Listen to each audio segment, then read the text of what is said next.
and today on the TBN Israel podcast, the upcoming U.S. and Israel attack on the Iranian nuclear program.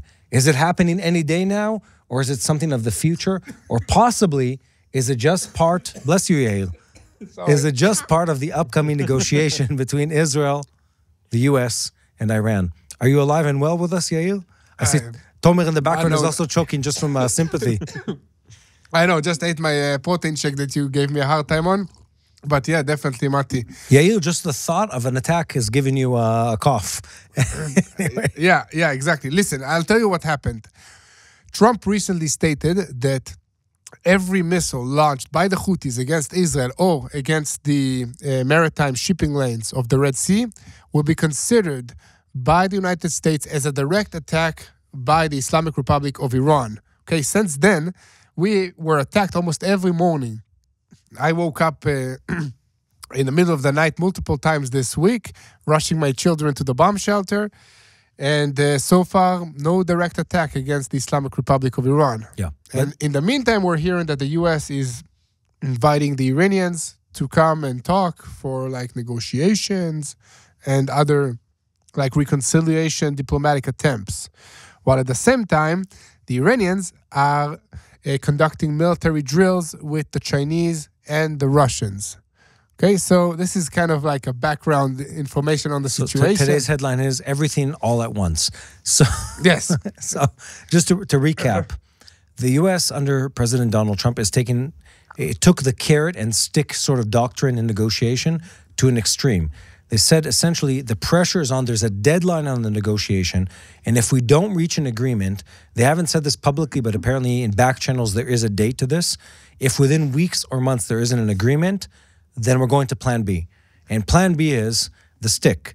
And the stick is a U.S. Air Force strike on Iranian facilities, an Israeli Air Force strike on Iranian facilities. Especially on the nuclear facilities. Exactly. Yeah, and this is something that is not being said as a possible future outcome.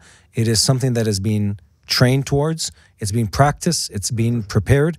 And not only are we taking it seriously, the Iranians have been taking it very seriously. Yes. Yeah. But just before we start, please like, share, subscribe. Really, 50% of our viewers are not subscribers, and that really will help us reach more people around the world. If you just click the subscribe button, we want to share the truth of what's happening in Israel so that you will know how to pray for the peace of Jerusalem, and we need your help for that. Amen to that. Iran, Mati, I just want to say, lead us into Iran as I just want to say that to thank the people that have subscribed. Yes. Thank you, everyone who's out there. What is it, the 52%? Yes, the 52% that have subscribed. Thank you. Keep it up. We appreciate you all because it really, really helps us. Mm-hmm. Back to our topic today. So the U.S., Israel are talking about an imminent attack on the Iranian facilities. This is not hypothetical. It's not something that we might do in the future. It's something the Israeli Air Force has been training for years. And in the last year, the Israeli Air Force and American forces, both Air Force and Marines, etc., have been practicing towards on a very, very, very intimate level, to the point where Israeli aircrew have been flying within American bombers. You heard about this, right? Yeah. To practice the cooperation that would happen or need to happen for the bombing missions, to the point where we've been running test runs of the air tankers, fueling the planes. Fueling the planes in the middle of the air. Exactly to the range that they would need to fly into Iran, to the point that we received 9,000 one-ton bombs from the U.S. administration. Thank you very much. Thank you, President Trump. Appreciate that. Thank you, President Trump, for our early birthday gift. And to the point where some of the countries around the world, Western countries, have started pulling out their civilians from within Iran. And Iran, what has it been, like months at this point, have been at what they declare to be the highest level of alert in preparedness for an American attack. Yes, basically the Islamic Revolutionary Guards Corps are positioned on high alert around key strategic locations, while their leadership are also, aware of potential assassination attacks. And this is the situation because of all the tension, because of the threats, because of the fact that Hezbollah has been almost completely dismantled in Lebanon. They're not posing a threat to U.S. interest in this region and to Israel as they did before October 7th. Hamas has been degraded severely to become this guerrilla organization.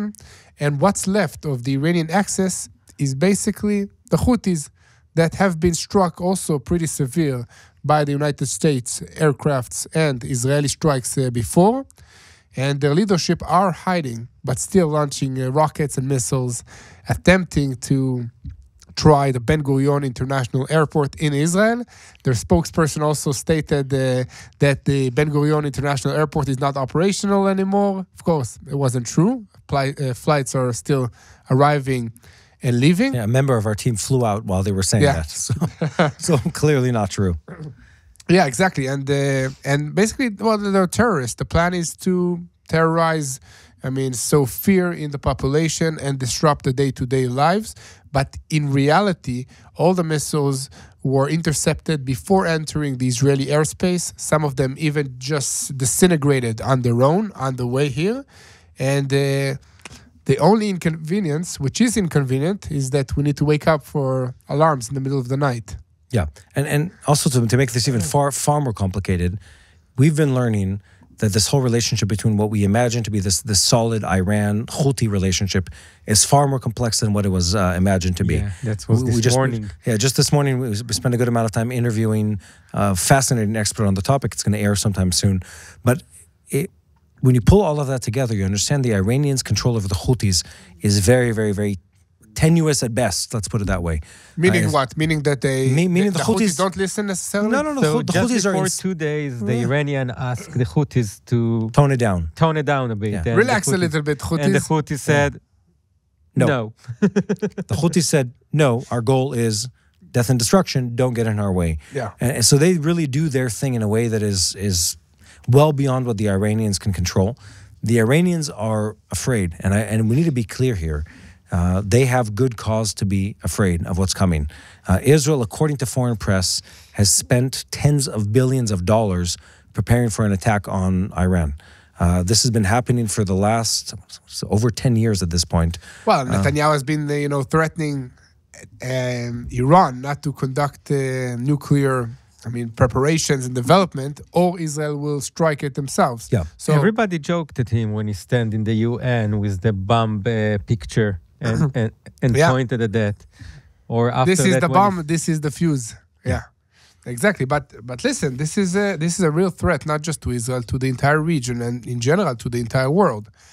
Yeah, but we need to be clear. It's not just a threat on the attack side. It's actions that are being taken towards everyone being ready for an attack.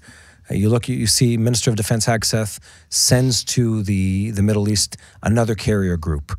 They're moving two. Yeah, they're repositioning. At the moment, one. we have one, and then two more are coming. And, right? And somehow one of them got hit by a commercial ship for a couple of days. Yeah, and then they had to remove the captain from his role. Yeah. And anyway, they're sending carrier groups into the Middle East.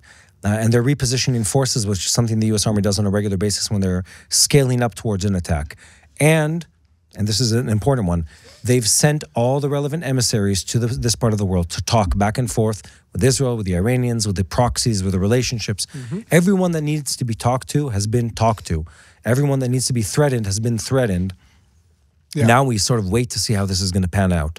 And it's interesting, and I think we can dive into the scenarios.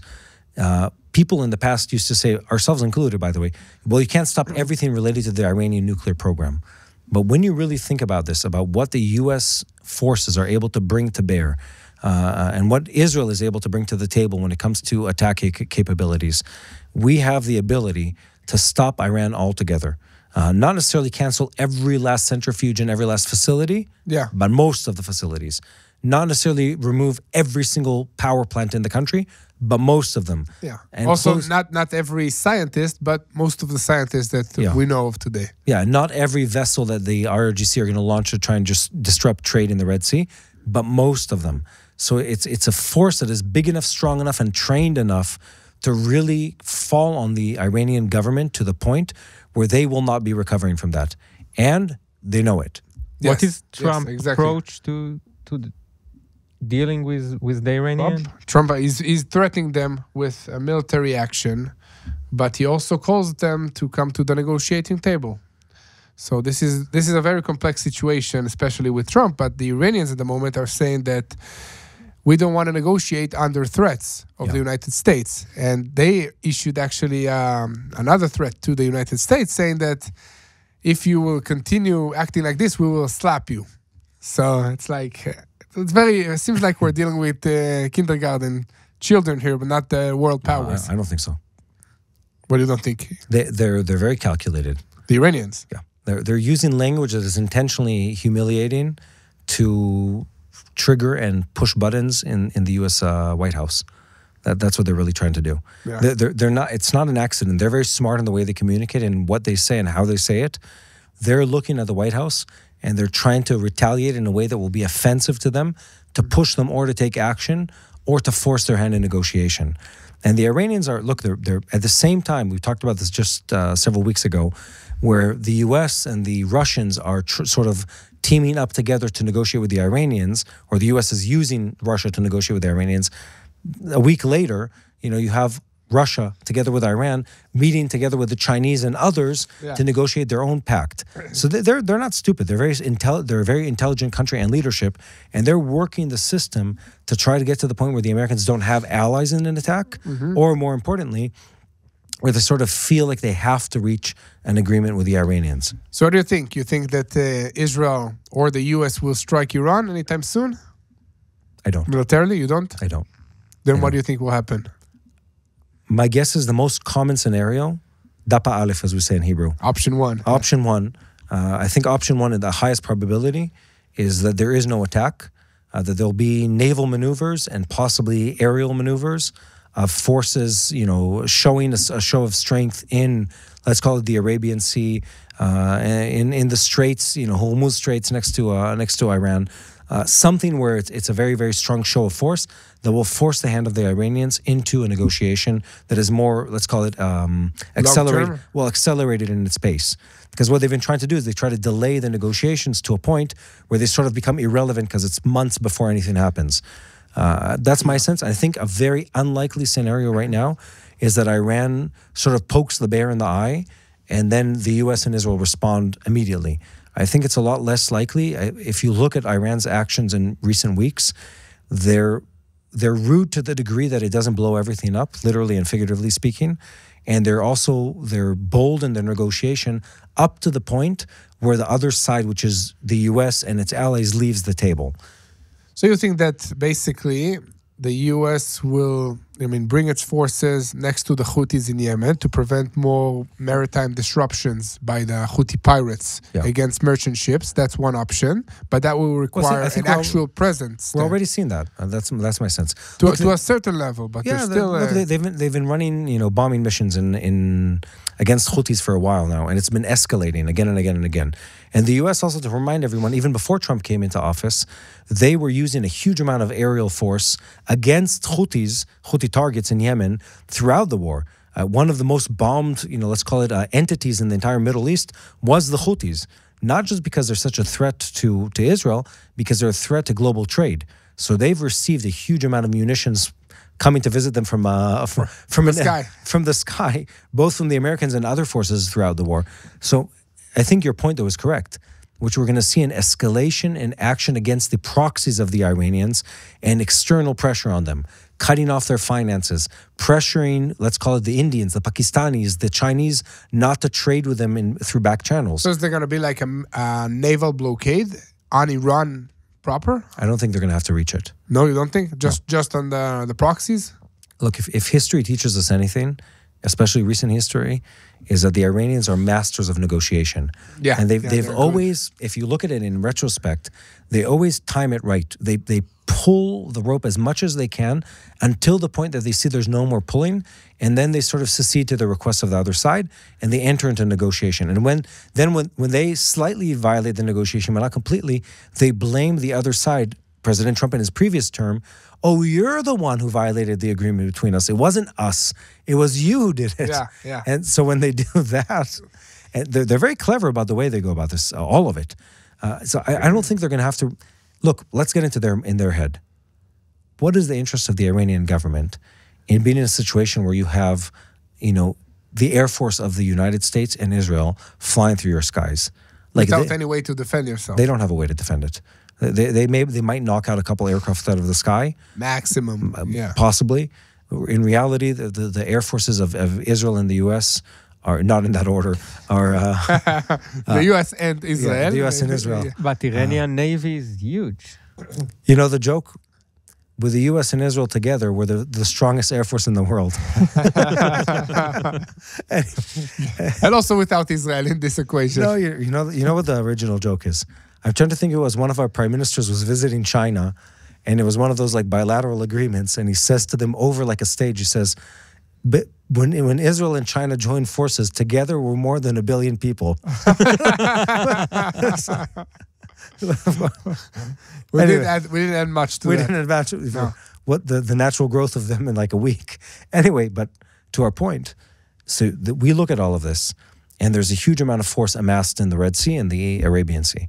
And there's a lot of countries that want Iran stopped. But no one really wants to go to full-out war against the Iranians. You don't know what's going to happen the next day. Whatever you do as the U.S. and as Israel, however forceful you are, they're still disrupting trade in the let's call it in the main sea route through the Middle East for weeks. Yeah. Yes. Regardless of what you do. And however forceful you are, it's going to cost the Saudis dearly. It's going to raise the price of an oil barrel around the world considerably. It's going to raise the price of dry goods around the world by 10, 15, 20% for months to come after that.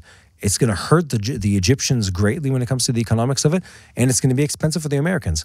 So, and you combine those factors, it would take like a big mistake on one of the sides to reach the point where the Air Force of the U.S. is flying over Iran. Take a really big mistake on their end. Well, but Israel already struck Iran, directly, and Iran struck Israel directly. So, a few more planes from the U.S. might not be such a big deal if it happens. I don't know. Maybe just striking the nuclear facilities or places like that, and then dismantle the nuclear program altogether. So let's. Why should we talk about it even? Let's just destroy it. So the Iranians have been wise about this. They looked at the history, and I think the history here is very, very important. There's a really, really well illustrated history of what happens when countries lose their nuclear power around the world. And a great case study of why never to lose your nuclear capability is North Korea. North Korea has nuclear capabilities. They have ICBMs, intercontinental ballistic missiles. They've used them efficiently several times to show power and to show capability. And because of that, this small-ish country with a broken army and broken economy is untouchable by the global community. Think about it that way. Here's the flip side of that. Saddam Hussein lost his nuclear facilities to an Israeli bomb strike. Right? Yeah. Saddam Hussein is no longer with us. Assad lost his nuclear plant to an Israeli airstrike. He's no longer with us. So you're saying maybe the U.S. will use Israel to destroy... No, I'm not done. Gaddafi gives up his nuclear capabilities in an expectation of being brought in as a legitimate member of the international community. Gaddafi's no longer with us. They've learned the lesson. And the lesson is never, ever, ever give up your nukes. So the Iranians, think about it from their perspective. They look at that, they say, what are we, stupid? They've already told us they want to dismantle our government. Why would we give up our nuclear capability even if we don't have one? Let's maintain the ambiguity we have. And what they've done because of that, they've created a scenario where if you, Israel, want to attack us, Iran, it costs you dearly to do so. Yeah, not so much as it did before the 7th of October, because their plan was this ring of fire surrounding Israel with Hezbollah launching thousands of rockets, Hamas carrying out terrorist attacks and launching rockets, and then Judea and Samaria, Palestinian Islamic Jihad with the Houthis and other Iraqi militias against Israel. But they don't have any of that. So they have only the Houthis. What am I saying is that if Israel strikes Iran directly, not the United States, then that can be a win-win option for everybody. Anyway, they're at war with us. Anyway, they're launching missiles at us. How much worse can it get? No, you're 100% correct in stating that now is the time to attack the Iranians because the cost of the attack is lowest now than it's been in over 10 years. I don't think it's the lowest that it will be, also in the next 15, 20 years, because they're rebuilding themselves. Probably. Yeah. Also, Hamas in Gaza, Hezbollah in Lebanon, everybody's rebuilding. I'm not saying you're wrong. I think you're 100% correct in that. I'd say another piece in the puzzle here is the fact that they do still have a price to exact on the world, in the sense that, we've talked about this many times.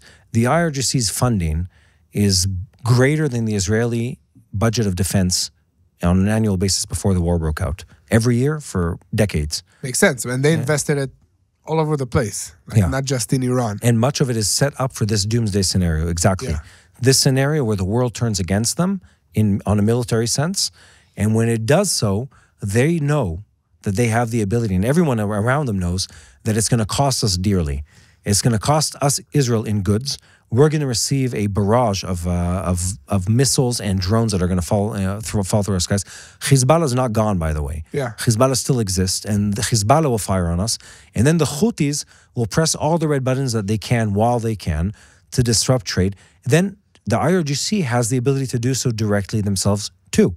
And when they do that, so they stop oil coming out of Saudi, and they stop the Emiratis from trading in oil, and they stop the Qataris from trading in oil. And when that happens, the whole region goes up in flames. Well, that's why we need some kind of anti-Iran coalition before carrying out the strike.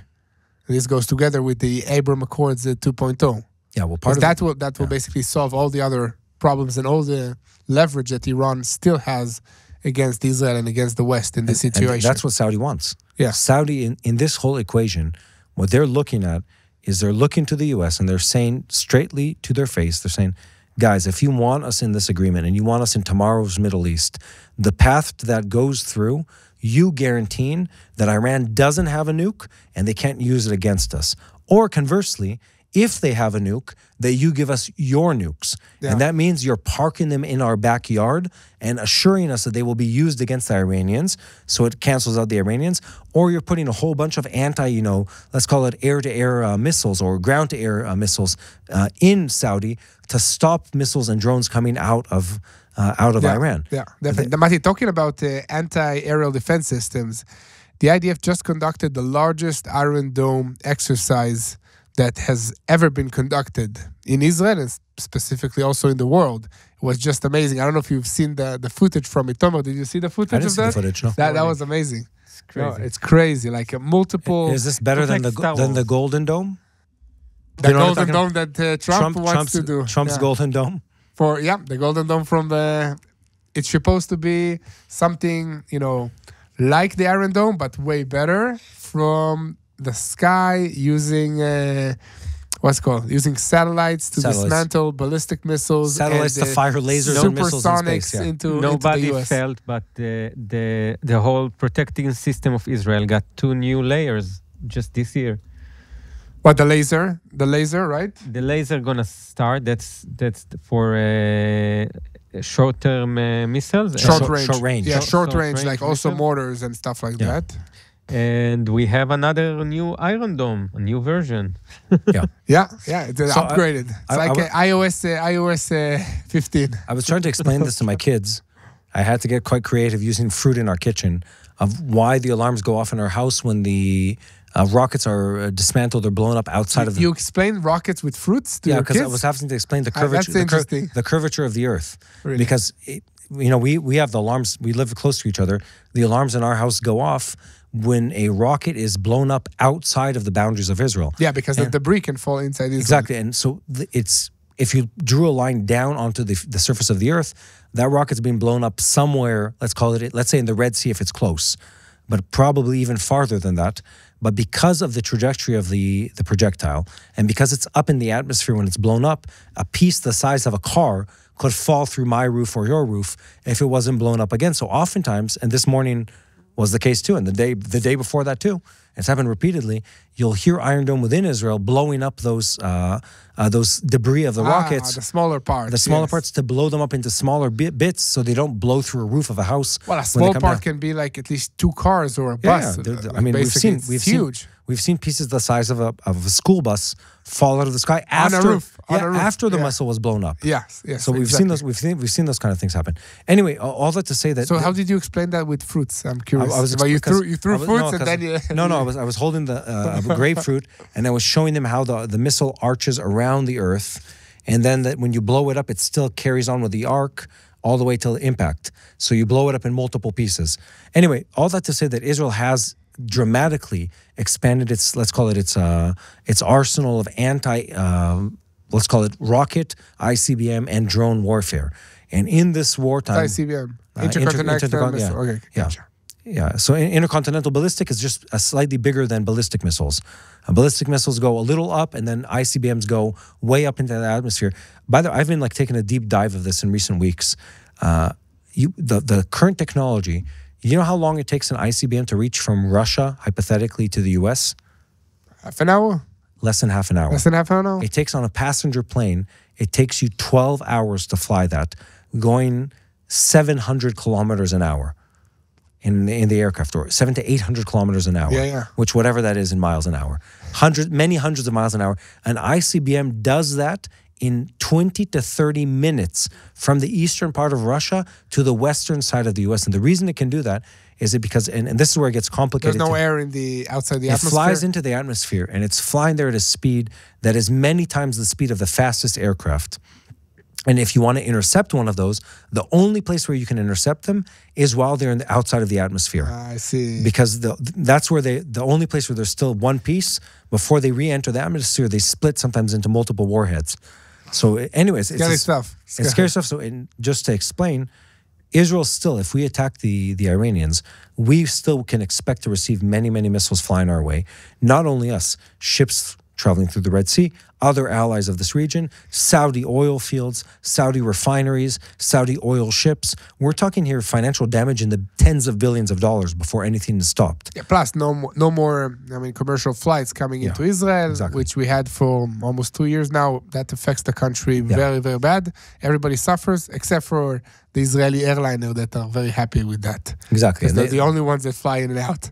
Yeah, so you think about it from that perspective, you run the war game on Israel and U.S. attack against Iran. It's still painful, even though we've weakened them dramatically. It was a lot more painful before this last war. Oh yeah, for sure. It's a lot easier now that they don't have Hamas and they don't have Hezbollah to the same degree, but still. Plus, the civilian population of Israel are accustomed to go into the bomb shelter, to hearing sirens. It's nothing new. Like, what more can you threat us with? Like the people are ready to do whatever just to end this, to exact the price from Iran that started everything here. Yeah, so, but what if now it's rockets instead of once every 24 hours? It's once every 3 to 4 hours you have ICBMs or... This has been the reality in the communities surrounding the Gaza Strip and in the north of Israel. Yeah. So... not in Tel Aviv and Jerusalem, but yes, you're right. I think things can get worse, and you need to take that into account. And in that sense, we look at what the Iranians have to bring. They still are a threat, and still the U.S. said, by the way, even in the most let's call it angry rhetoric that comes out of the White House, still the U.S. government says our first choice always is an agreement, always. Mm-hmm. And the second choice, if you refuse to take that, is military action. Yeah, and we'll take the military action if you make us, basically. Yeah, and look, I want to be clear here. Having Iranians, or especially the Islamic government of Iran, holding a nuclear weapon is something Israel can't live with, both literally and figuratively speaking. We will not exist if the Iranians have a nuclear bomb. Yeah. That's how simple it is. Exactly. Most likely both of us won't exist, but it will be like a nuclear war here all around. Everybody will be destroyed if this happens. Well, the big concern is, and it's something we've talked about in the past, the big concern is once Iran has a bomb, it's not just the Iranians that have a bomb. Now every one of their proxies in the region has some version of a nuclear bomb. And suddenly you can't do anything in this region because you're guaranteed annihilation. Yeah. And because, are you familiar with the idea of a tactical nuke? Yes. Like in a briefcase, basically. Something like that. Yeah. And you see that Tomer is like, is wiping his nose. It's because we wanted to share our sponsor for today.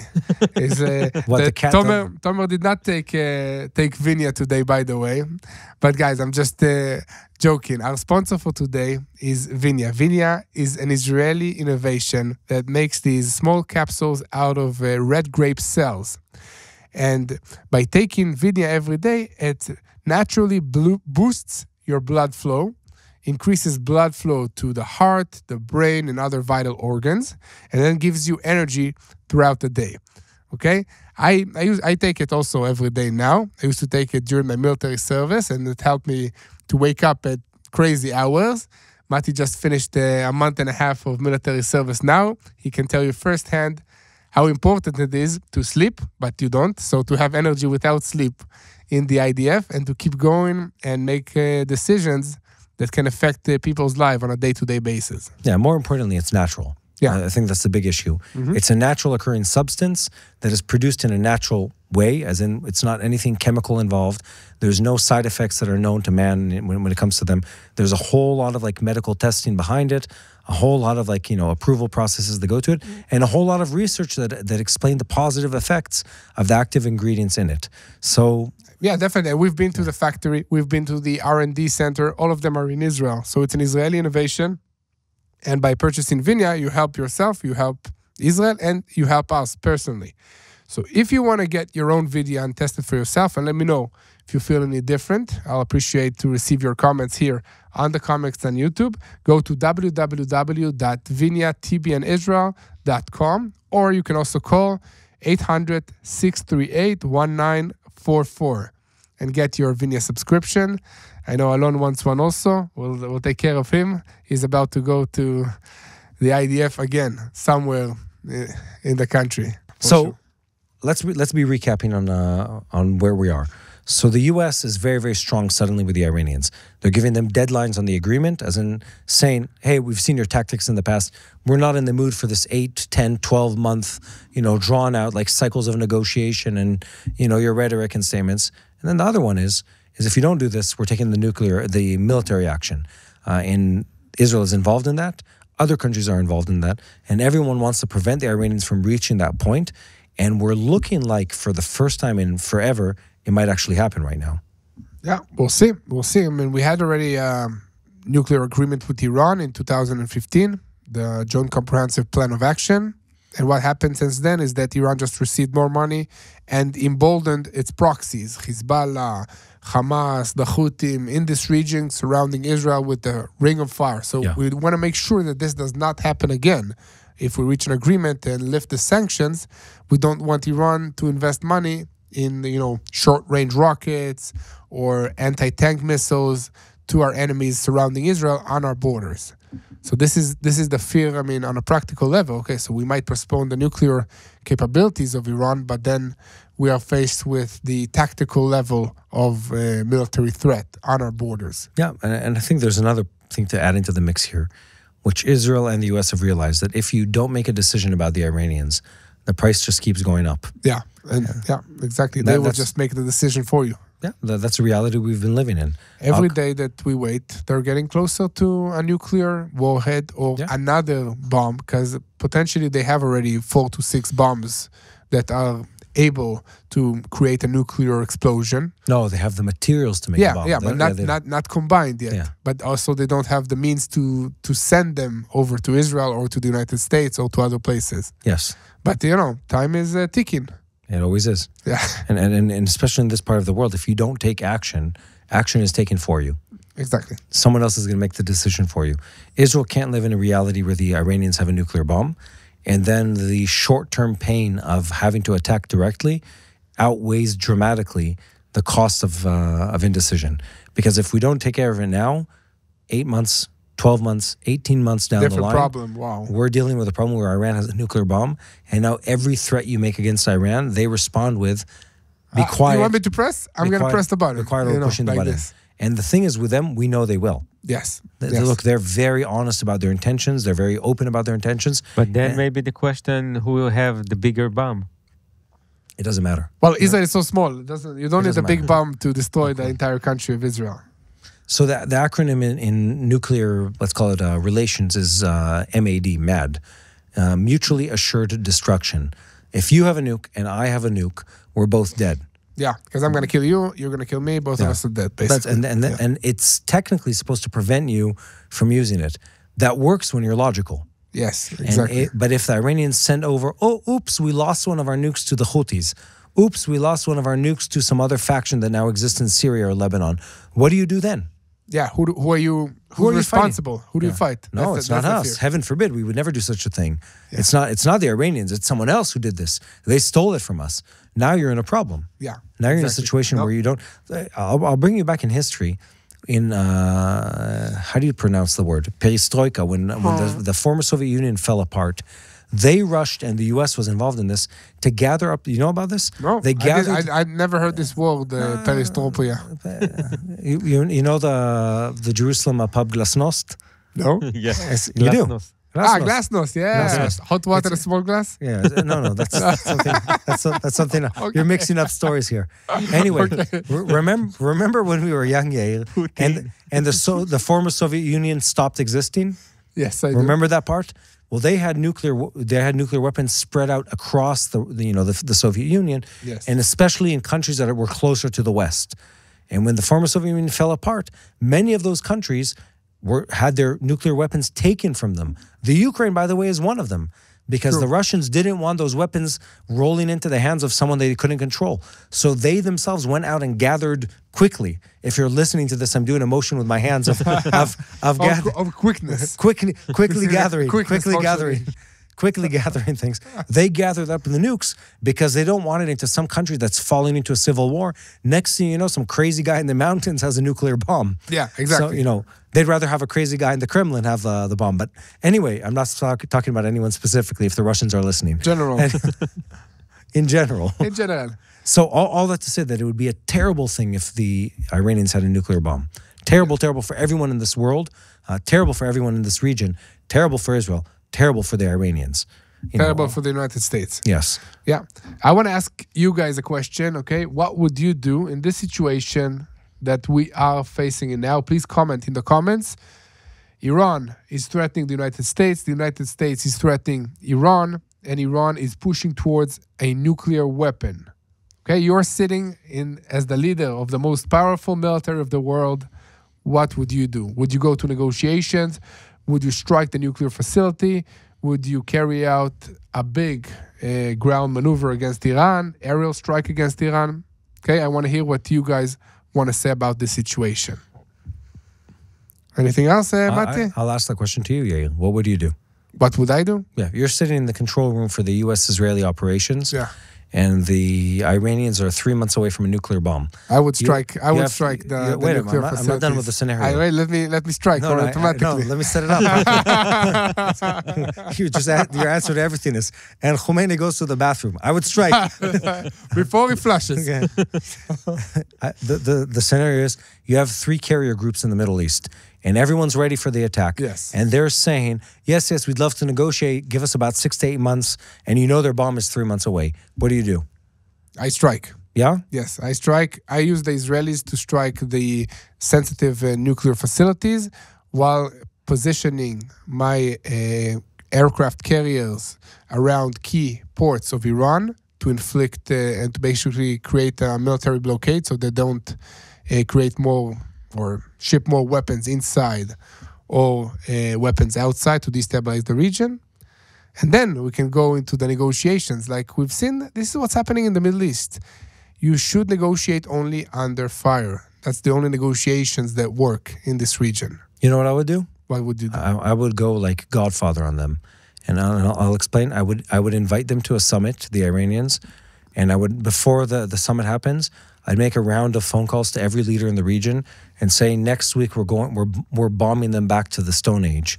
Are you with me or you're against me? You are with me. We want intel. We want eyes on the ground. We want your Air Force in the air when this happens. And everything with an Iranian flag on it or an Iranian affiliation that takes off the ground, leaves a port, or drives out of its parking lot, we're blowing up. And that when I bring the Iranians into the room and I say to them, you have 24 hours to sign this deal, or we're taking you back to the place where electricity is a luxury, and you do it. And it's a possibility. And the Air Force, and you run the engines on the jets, and you run the engines on every vehicle, and you're ready for the attack. And if they blink, then they sign the agreement, and if they don't, then you bomb them. You bomb every nuclear facility, every port, every government building in the country, and you bring them to the table in the way they did after World War II, where there's a train cart in the woods somewhere in somewhere in Yalta or wherever it is in Europe. You bring them to talk and to sign. You bring them to sign. You bring them. You give them a clean suit, and you say, wash off like the debris that are on your clothes. sit down at the table, sign the agreement. You don't want to sign, someone else is going to come and sign in your place. Yeah, I think that the key for the Iranian people is to remove the leadership of the Islamic Revolutionary Guards Corps. Yeah. The Iranian people do not want this leadership because it's corrupt, because it's evil, because it's sowing fear and destruction in Iran, first of all, and then all across this region. So if we just embolden the Iranian people to kick out this government on their own, then they will do it themselves, and there will be a better Iran for all of us. I'd add even another piece to the table. What? And I'd say, and we have about 8 jets full of Iranians who fled Iran, including the son of the Shah, who are ready to come back on a moment's notice and fly back into Iran and take your place when we remove you. Sign the deal. No. And I think there's a good chance that between that level of pressure or like actually taking action, that you or topple the government altogether within 24 hours, which I think is very, very possible if you had a combined force that's ready for attack, or that they completely give up on all their, let's call it military nuclear aspirations, and fold back and roll back a lot of their, let's call it their violent doctrines. I think it's completely possible. Yeah. Well, on this note, Mati, thank you so much. On that bombshell. Thank you so much. And guys, thank you for staying with us. Please like, share, subscribe. Let us know your thoughts in the comments. We really want to hear. If you have any topics for maybe a future podcast that we're going to record, let us know what you want us to talk about, and keep praying for the peace of Jerusalem. I have a verse to end us with. Okay. Rise up, O Lord, and let your enemies be scattered. I like That's it. the prayer you say in Israel every time you read from the Torah. Kuma Adonai v'yafutzu oivecha. Ve'anusu mipanav. Yadanusu misanecha mipanecha. Exactly. Ken. Well, thank you guys. Have a great weekend. Keep praying for the peace of Jerusalem. Hello, this is Mati here in Jerusalem with TBN Israel. This is Yair Pinto from TBN Israel here in Jerusalem. TBN Israel is keeping viewers informed with Israel-focused news, culture, and what God is doing in this land. Support TBN Israel today online at tbn.org/Israel. Thank you.